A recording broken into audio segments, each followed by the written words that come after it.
a lot of research on women who have killed their babies. For Millennium, you saw, I think, True Romance and Nikita. Yeah. And I wanted to know, in this very film, how did you prepare yourself to become Lena? Well, to tell you the truth, I was swimming 4 days a week for 3 months because I couldn't freestyle. I couldn't. I always been afraid of water. I couldn't dive. I couldn't. I was just. It was a big, a big wall for me to come through. So actually, I was preparing pretty much, but you don't really see that in the film. So maybe it wasn't really necessary. But yeah, so I was actually swimming 4 days a week with a swim teacher, and in terrible cold water in Sweden, in Stockholm. You take preparation so seriously. Yeah, You but really I think do. it's pretty much. I think actually, my opinion is that everybody should do that. It's not like I'm over ambitious or that I'm trying to be more serious than anybody else. I think it's it's our job, and I think why doesn't everybody do as much as they can before? And I think it's because I always try to prepare myself as much as I can before, so I have everything inside me, so everything is in my body, and then when I am actually on set, when we are making the film, I don't have to think anymore. I don't have to analyze. I don't want to use my brain so much. I just want to have so much inside me, so I can just let it go and just let go of control. And then it's up to the director and the people around me to be the one in with control and be the one in charge. And I just want to be there. So that's why I try to prepare myself so much, because I don't want to body double to come in and do a perfect swim, dive in. I don't want to work that way, because I think you can always tell. You can always see on a person's body what they have gone through. You can always see what kind of life they are living. And for with Lena, she survived pretty much by swimming, because that was okay. And then when she's panicking in Ystad, she's running to she wanted I have to go into the water. I have to breathe, because she's like a fish. She's like I have to and then she always freaks out when it's locked and when it's closed. Were there any scenes in this film that you found very difficult emotionally to handle or to do?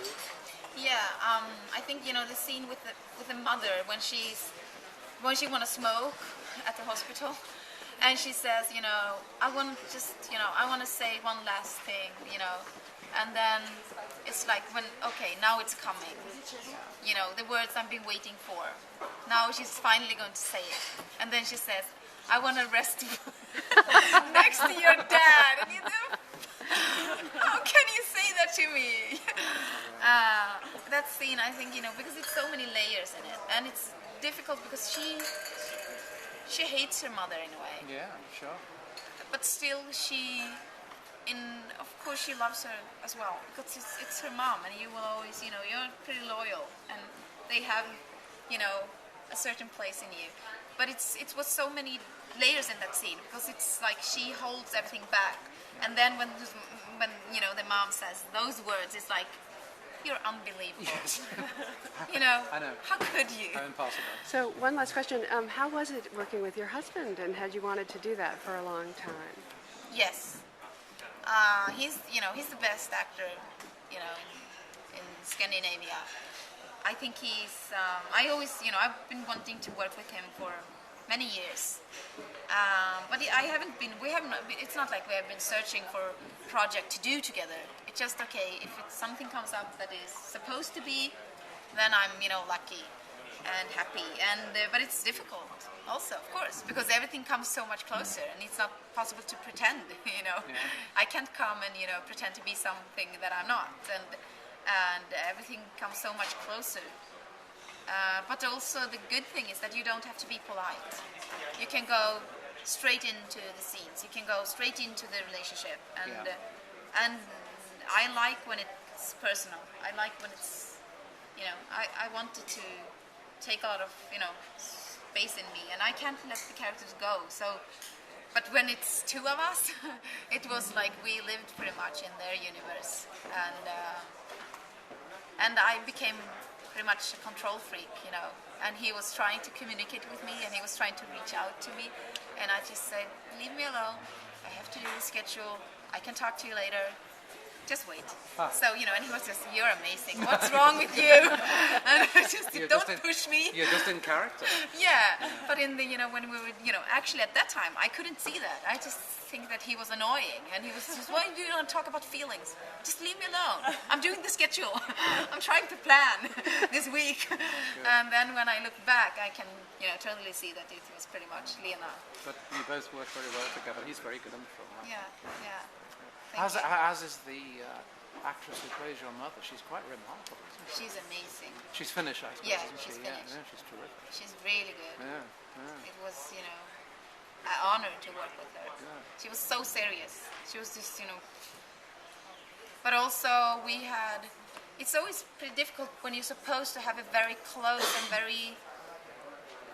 When you're sharing a history, you know, that you have something so. Like a bomb. We have been carrying around a bomb together. We were in war together. And then when you meet, you know, I've never met her before. So it's like, okay, how shall we... How should we do this? Yeah, how shall we do this? And, you know, in Millennium, it was my own mother who played. Lisbeth's mother, you know. So we just could also just go straight into it because we didn't have to... We didn't need any foreplay in a way. Exactly. But with this, you know, and it was pretty much the same with Utti. Because it was pretty simple. We didn't have to talk. She was there, you know, for a second. I hate to break this up. No, it's okay. Thank you. It was a pleasure. Pleasure.